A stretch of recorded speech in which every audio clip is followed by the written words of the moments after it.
Madame, Monsieur, bonjour, merci de nous rejoindre. À la une de l'actualité, le Premier ministre Abdelaziz Jarad a plaidé pour l'allègement de la dette des pays en voie de développement dans une déclaration lue au nom du président de la République, Ahmed Tebboune, lors d'une vaste visioconférence de l'ONU sur le financement du développement sur fond de la pandémie du Covid-19.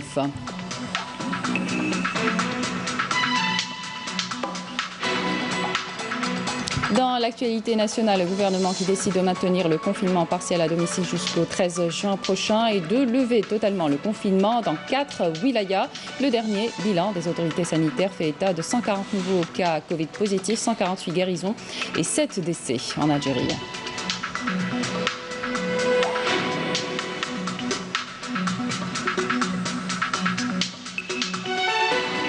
Et puis la crise sanitaire a engendré une rupture de stock de sang dans les hôpitaux dû au confinement. Comment alors alimenter la banque de sang tout en respectant les mesures sanitaires? Une application sur smartphone dédiée exclusivement à regrouper notamment les informations personnelles des donneurs à découvrir dans cette édition. Confinement oblige, plusieurs secteurs sont pratiquement au point mort. Le secteur de l'éducation a dû revoir son calendrier des examens, une situation profitable aux candidats au baccalauréat qui comptent maximiser leurs chances de réussite avec un programme de révision poussé, mais une situation qui engendre aussi beaucoup de stress chez ces mêmes candidats. Comment tourner la situation à son avantage? Élément de réponse dans cette édition. Bienvenue à tous. Une cinquantaine de dirigeants de la planète ont réclamé hier jeudi davantage de résilience et de coopération dans le monde d'après la pandémie lors d'une vaste visioconférence de l'ONU sur le financement du développement sur fond de la pandémie Covid-19. L'Algérie a été représentée par le Premier ministre Abdelaziz Jarad qui a lu une déclaration au nom du président de la République, Ahmed Tebboune, dans laquelle il a souligné le caractère inédit de la pandémie et les multiples dommages qu'elle a entraînés, en particulier en Afrique, et appelé à une rapide riposte pour l'endiguer. Le Premier ministre Abdelaziz Jarad a ainsi plaidé pour l'allègement de la dette des pays en voie de développement afin de surmonter les difficultés financières et économiques induites par la pandémie de Covid-19 ainsi que pour un dialogue global entre les pays développés et en voie de développement en vue de trouver des solutions concrètes aux besoins croissants au double plan économique et social. Je vous invite à écouter le Premier ministre.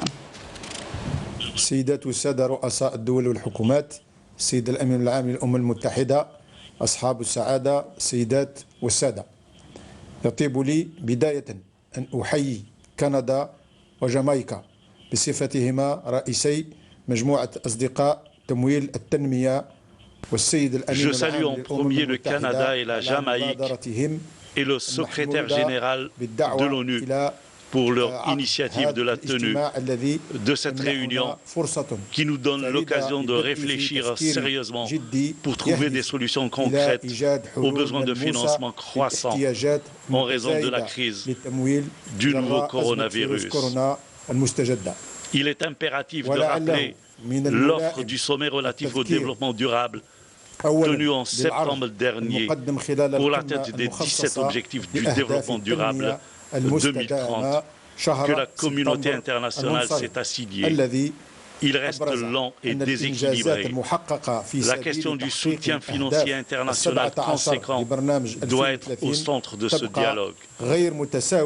La persistance et la propagation de cette crise sanitaire est à même d'accentuer la crise financière et le besoin de financement que connaissent toutes les nations. Cependant, les niveaux de propagation de cette pandémie en Afrique ne sont pas inquiétants pour l'heure, contrairement à ses répercussions au plan économique, social et financier. Outre les enjeux de la sécurité alimentaire, le continent africain est confronté aux défis traditionnels en rapport avec les crises politiques et humanitaires, les effets des changements climatiques, la désertification et la sécheresse, la chute des prix des matières premières, le fardeau de la dette et la baisse des flux financiers, en plus des défis alimentaires. بأن نتائج هذا الوضع على المستوى الاقتصادي والاجتماعي والمالي ليست كذلك. بالإضافة إلى التحديات التقليدية المرتبطة بالأزمات السياسية والإنسانية وآثار التغييرات المناخية والتصحر والجفاف، تأتي إشكاليات انهيار أسعار المواد الأولية وعبء خدمات الديون وتراجع التدفقات المالية، فضلا عن رهانات الأمن الغذائي. Dans l'actualité nationale, le gouvernement qui décide de maintenir le confinement partiel à domicile jusqu'au 13 juin prochain et de lever totalement ce confinement dans 4 wilayas. Ainsi, après consultation du comité scientifique et de l'autorité sanitaire sur l'évolution de la situation épidémiologique liée au coronavirus Covid-19 et après accord du président de la République, le Premier ministre Abdelaziz Jarrad a décidé donc la levée totale du confinement pour les wilayas de Saïda, Tindouf, Ilizi et Tamanrasset au vu de la stabilisation du nombre de nouveaux cas décomptés à 15 jours d'intervalle et le taux de reproduction qui est inférieur à 1. Cette situation de levée totale du confinement est accompagnée du maintien du dispositif d'encadrement sanitaire strict au niveau de ces wilayas avec le renforcement du contrôle sanitaire au niveau des points d'entrée et la recherche active et systématique des sujets contacts en cas de contagion afin de rompre rapidement la chaîne de transmission du coronavirus Covid-19 comme cela est pratiqué depuis le début de la pandémie. La deuxième décision concerne l'application d'un confinement partiel à domicile de 17h jusqu'au lendemain à 7h du matin applicable aux wilayas de Betna, Bdjaïa, Blida, Tlemcen, Tiaret, Tizi Ouzou, Alger, Sétif, Sidi Bel Abbès, Constantine, Annaba, Médéa, Oran, Borj Bouaririj, Tipaza et Ain Defla et ce pour une période de 15 jours applicable à compter du samedi 30 mai jusqu'au samedi 13 juin 2020. Et enfin, la prorogation pour le reste des wilayas du confinement partiel à domicile de 19h jusqu'au lendemain à 7h du matin pour une période de 15 jours applicable à compter du samedi 30 mai jusqu'au samedi 13 juin. Le gouvernement appelle les citoyens et les citoyennes à poursuivre les efforts déployés en matière de respect des mesures d'hygiène et qu'en cas de relâchement de la discipline, les pouvoirs publics pourraient être amenés à renforcer de nouveau les mesures de confinement. On arrive au bilan de la situation épidémiologique en Algérie. 140 nouveaux cas, 148 guérisons et 7 décès en Algérie. C'est ce qu'a indiqué hier à Alger le porte-parole du comité scientifique de suivi de l'évolution de la pandémie du coronavirus, Jamal Fourar. Je vous invite à l'écouter. Ce jeudi 28 mai, la situation épidémiologique de la Covid-19 en Algérie, au cours des 24 dernières heures, sur la base des notifications et sur la base des examens virologiques faits par les différents laboratoires régionaux, se présente comme suit. Pour ce qui est des principaux indicateurs, nous avons 140 nouveaux cas, 148 patients guéris, 35 patients en soins intensifs et 7 nouveaux décès. Concernant les cas, avec les 140 nouveaux cas enregistrés au cours des 24 dernières heures, le total cumulé est de 8 997, soit une incidence de 20 cas pour 100 000 habitants. Et il faut noter que 29 wilayas ont une incidence pour 100 000 habitants inférieure à la moyenne nationale et que 17 wilayas n'ont pas enregistré de cas au cours des 24 dernières heures. Alger, Oran et Sétif ont enregistré le plus de cas au cours des 24 dernières heures. Concernant les décès, 7 nouveaux décès ont été enregistrés, 2 à Médéa et 1 à Alger, Tiaret, Sidi Bel Abbès, Msila et El Bayed, portant ainsi le nombre de cas cumulés de décès à 630. 66% des patients décédés sont âgés de 65 ans et plus.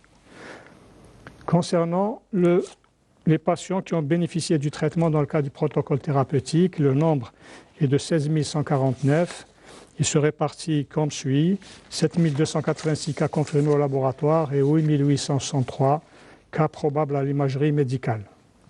Le nombre total de malades guéris qui ont quitté les établissements hospitaliers est de 5 277, dont 148 au cours des 24 dernières heures. Il est enfin à noter que 31 patients sont actuellement hospitalisés en soins intensifs.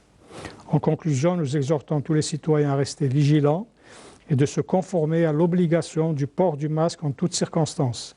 C'est un comportement responsable envers la société. Merci de votre attention.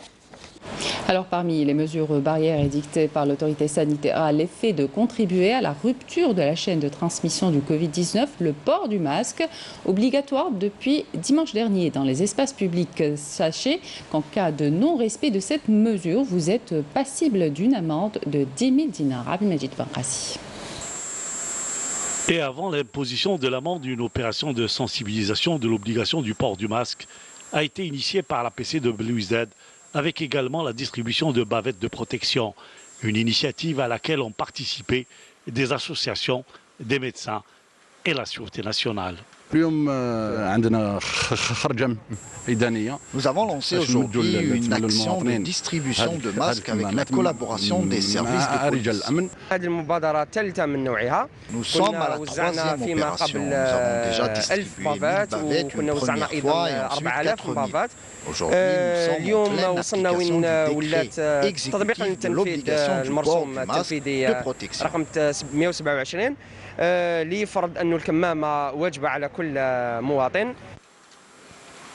Le port du masque est une obligation pour lutter contre la propagation du coronavirus.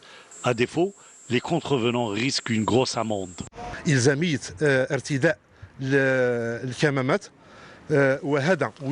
défaut du port du masque exposera le contrevenant au paiement d'une amende de 10 000 dinars, conformément au décret exécutif.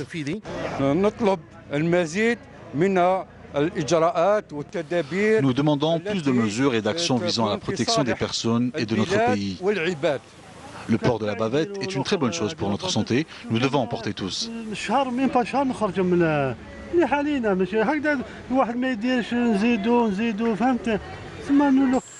Le port de la bavette reste une mesure salutaire pour contrer le virus. Et depuis l'apparition de l'épidémie en Algérie, la société civile fait front. Les actions de solidarité se multiplient pour ralentir la propagation du virus, comme est le cas pour ces bénévoles de la wilaya de Batna. Où au moins 3000 bavettes sont distribuées aux habitants une fois par semaine. Yanis Aït Belkacem. Dans cet appartement d'une commune de la wilaya de Batna, de jeunes bénévoles de différents horizons apportent leur contribution aux efforts nationaux de lutte contre la propagation du Covid-19 en fabriquant des masques de protection.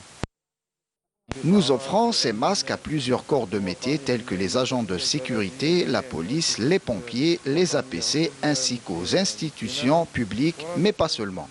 Nous distribuons également au moins 3000 bavettes aux habitants une fois par semaine. La qualité de la bavette, elle est en 3 plis.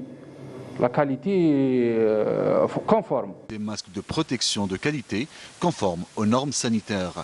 De son côté, l'association Iqra apporte aussi sa pierre à l'édifice au service de la population à travers la confection de masques. Nous apportons notre aide aux membres du corps médical.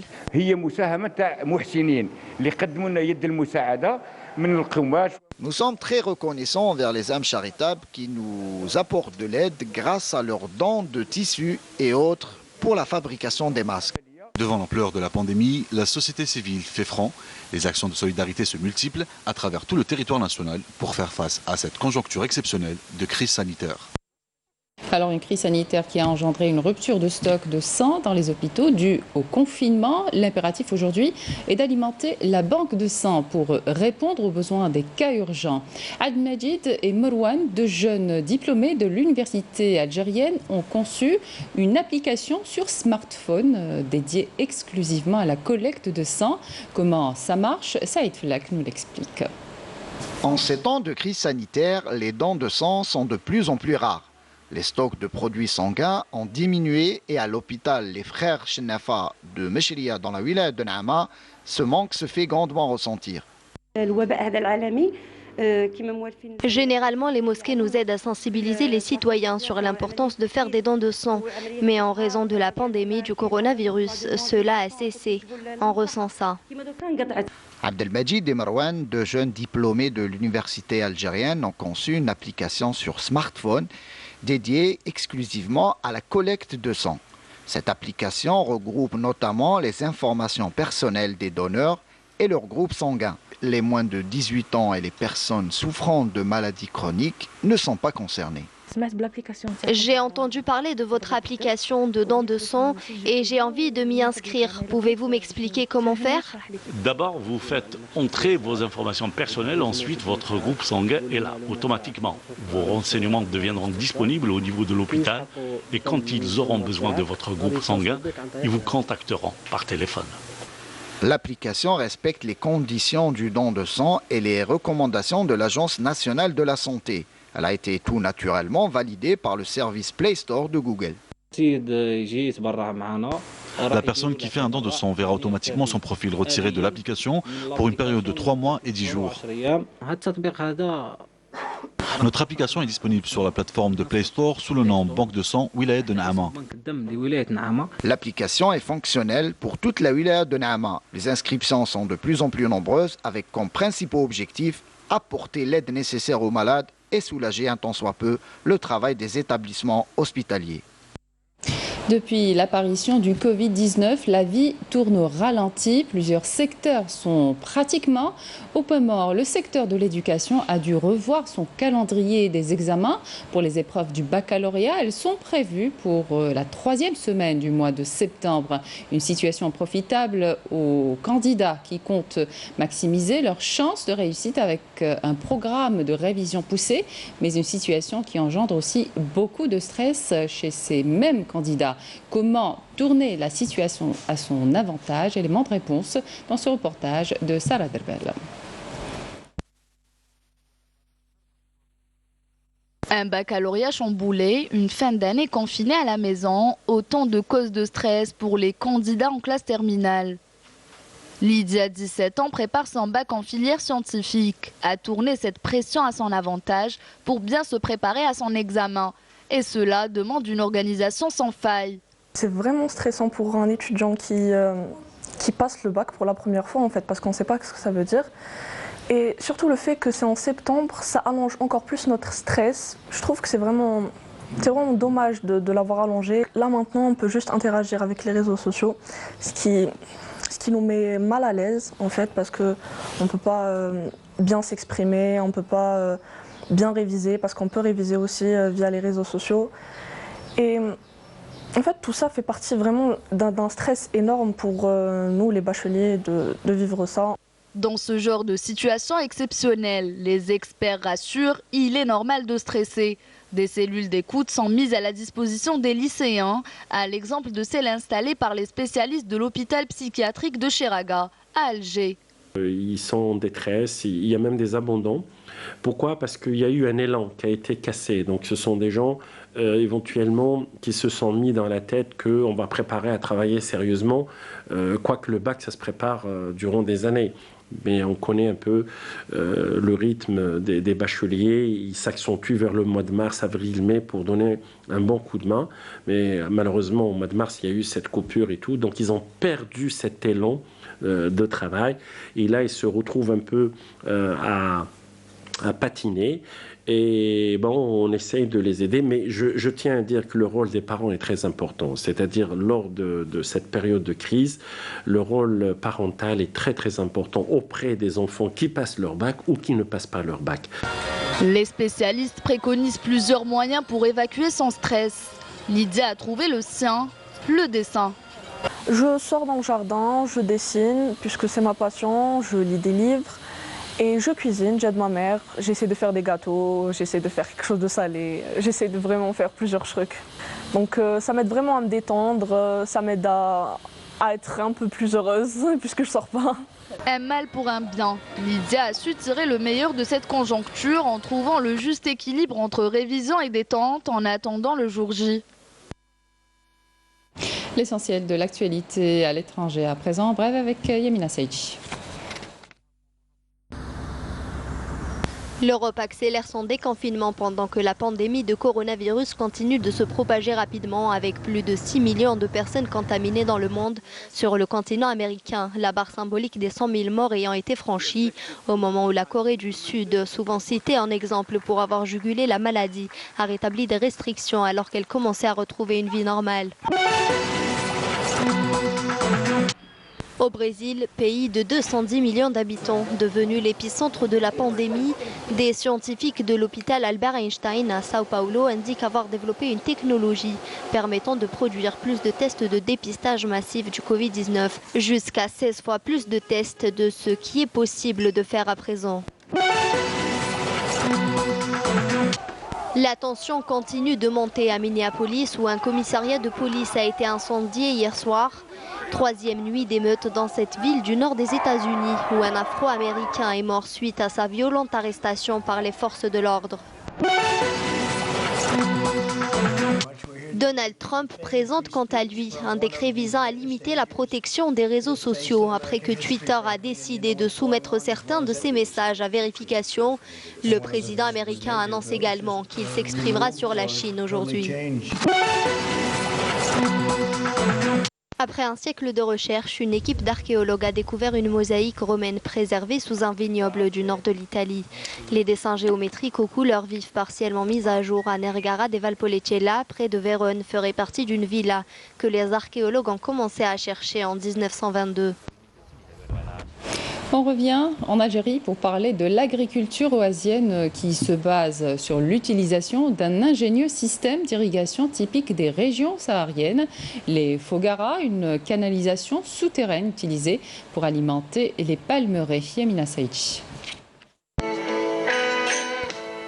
La Fougara, une technique d'irrigation traditionnelle séculaire, toujours utilisée en Algérie. Témoignage d'une civilisation qui a su admirablement domestiquer les éléments et la rigueur du désert.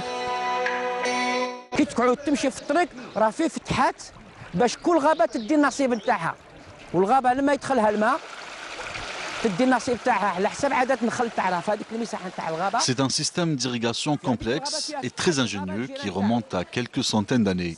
Les canalisations sont construites pour alimenter les jardins lorsqu'il n'est pas possible de creuser des puits. Parfois l'eau continue de couler pendant plusieurs jours, peu importe la quantité d'eau disponible. L'important, c'est qu'elle continue de se déverser.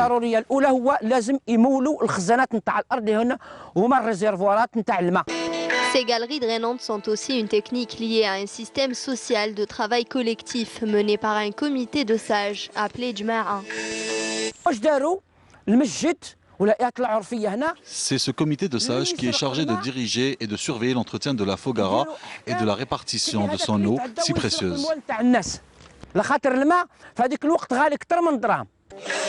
Un système d'irrigation fondé sur l'exploitation rationnelle des eaux souterraines qui représente un héritage culturel et historique.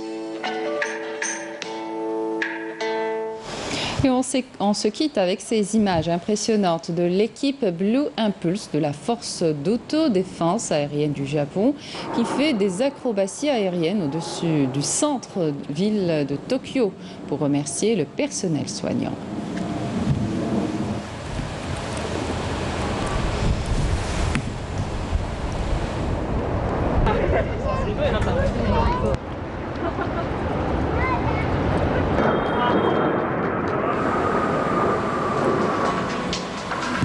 C'est la fin de cette édition. Merci de votre attention. Tout de suite, les prévisions météo avec Nour Moqaddam et puis l'information continue sur les liens qui s'affichent sur votre petit écran. Excellente suite de programme sur Canal Algérie et à demain.